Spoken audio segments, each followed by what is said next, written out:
Ang programang ito ay rated SPG. Striktong patnubay at gabay ng magulang ang kailangan. Maaaring may masiselang tema, lengguwahe, karahasan, sexual, horror o droga na hindi angkop sa mga... Gustong paimbestigahan ni Sebastian kung sino ang tao na nanggulo sa kanilang misyon at higit sa lahat, ito ang humalik kay Sam, ang babaeng matagal niya nang gusto at pinanggigilan dahil lagi siya nitong pinagtuturn down ang kanyang panliligaw.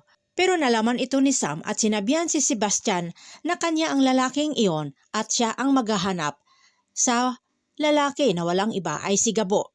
Pag-uwi ni Sam sa kanilang bahay ay mainit na sinalubong siya ng kanyang inang si Isabel at ng kanilang mga kasambahay. Na proud sila sa achievement ni Sam ang pagkahuli dito sa kay Victor Safra.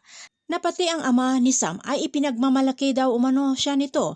Pero kabaligtaran ang nangyari dahil tinawagan ni Mariano Safra itong si General Ricardo Jacinto, ang ama ni Sam, na may pagbabanta dahil sa pagkahuli ni Sam sa anak niya si Victor. At walang takot itong si Ricardo Safra na may maraming alam na baho ni General Jacinto.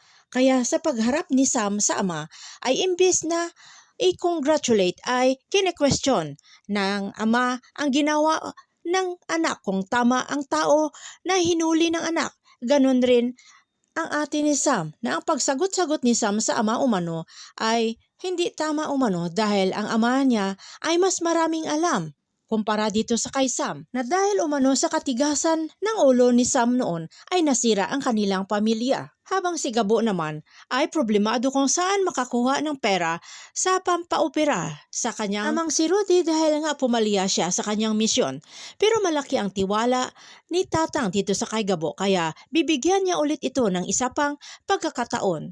Magtatagumpay kaya itong si Gabo o maisahan na naman siya o maunahan siya ni Sam. Abangan na lang natin ang mga susunod na episode dito sa Si Gabo.